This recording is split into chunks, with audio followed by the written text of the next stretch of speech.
Hi guys, and welcome to Tikara Presents. If it is your first time here, welcome, welcome. If you have been here before, welcome back. Listen, today we're going to get into this recipe for these delicious oven-baked curry chicken empanadas. Yes, you heard me right. These empanadas are filled with delicious, juicy, shredded curry chicken. If you want to see how we make these, just stick around.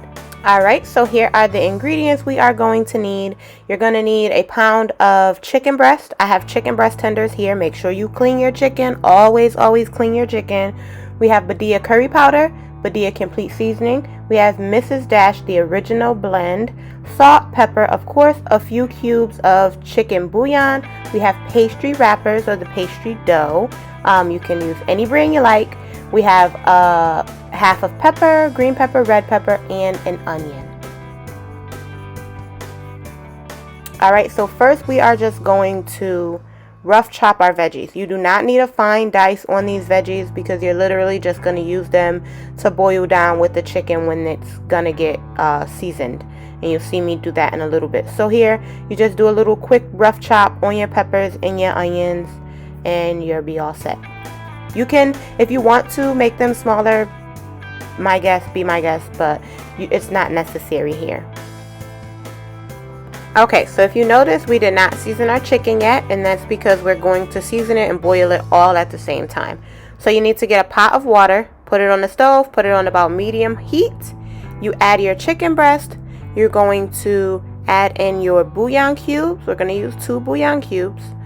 You're going to go ahead and add in your salt, your pepper, your Badia Complete Seasoning, your Mrs. Dash, and also your curry powder.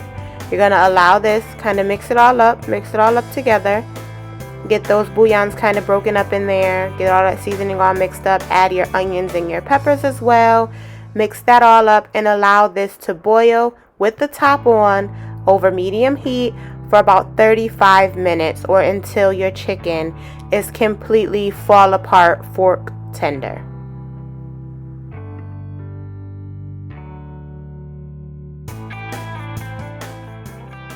Alright, so you want to, once that is nice and tender, nice and fork tender, you want to remove it from the broth or your juices and set it to the side, allow it to cool, and then you can start to shred your chicken. You do see steam because I did not actually allow the chicken to cool. Doesn't matter, it's just probably easier because you're going to have it cool before you put it into your wrappers. Okay, so we're just going to take 2 forks and we're just going to pull this apart. We're going to actually smash up those big chunks of onions and peppers because they're pretty much mush at this point, so it'll just give you the flavor, not so much actual pieces of vegetable. And then with the peppers, you get a little bit of that skin. You can just remove that skin, take that out of there, and go ahead and mash up your chicken. Once you get it all mixed up, you want to taste it, see where you are with your flavor. More than likely, you're gonna need to add an additional little bit of salt, pepper to taste, maybe a little bit more curry powder. I actually probably even added in a little bit more of the complete seasoning because we want our food to be flavorful. Okay?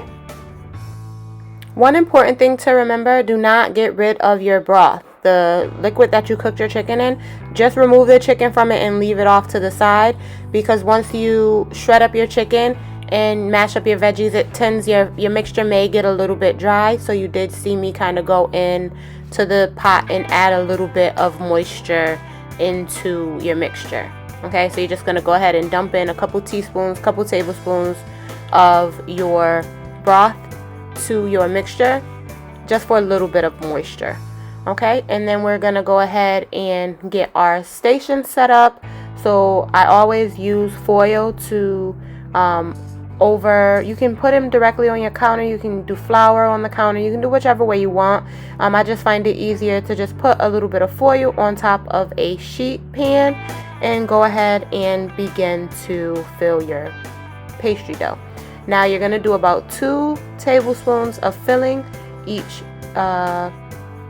one, and you make sure that you seal both sides. So you're going to press your fork down on one side, flip it over, and press your fork down on the other side just to ensure that they do not get broken up.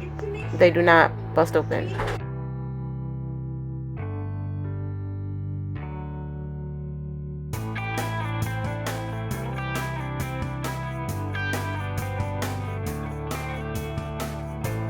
Alright, so you want to make sure you have your oven preheated to 375.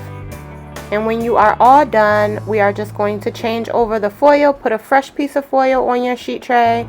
Spray that down with vegetable oil spray, canola oil spray. The original Pam spray is fine. You're going to arrange your patties or empanadas in a single layer across the sheet tray and bake them for 15 to 20 minutes.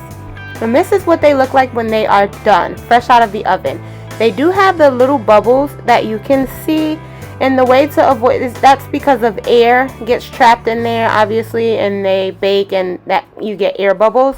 To avoid the air bubbles, you can actually make little cute designs on each pastry before you put them in the oven, and that'll completely take away those bubbles. But either way, they come out delicious. They're nice, they're juicy, the chicken hasn't dried out. You know, it's a burst of flavor. They will change your life. Okay, and this is what it, look at that in the inside. Packed with flavor, nice and steamy. Listen, if you enjoyed this video, please give it a thumbs up. Shout out to all 100 of my subscribers. Thank you all so much. If again, just if you do try this recipe, I'm sorry, I got a little tongue-tied. If you do try this recipe, please come back and let me know that you tried it, if you enjoy it, if you add your own twist to it. Again, like I said in the last video, if you guys have any suggestions or things that you want to see, please let me know. Feel free to let me know. Don't forget to like, comment, share, click that subscribe button, and I will see you all again next time. Take care.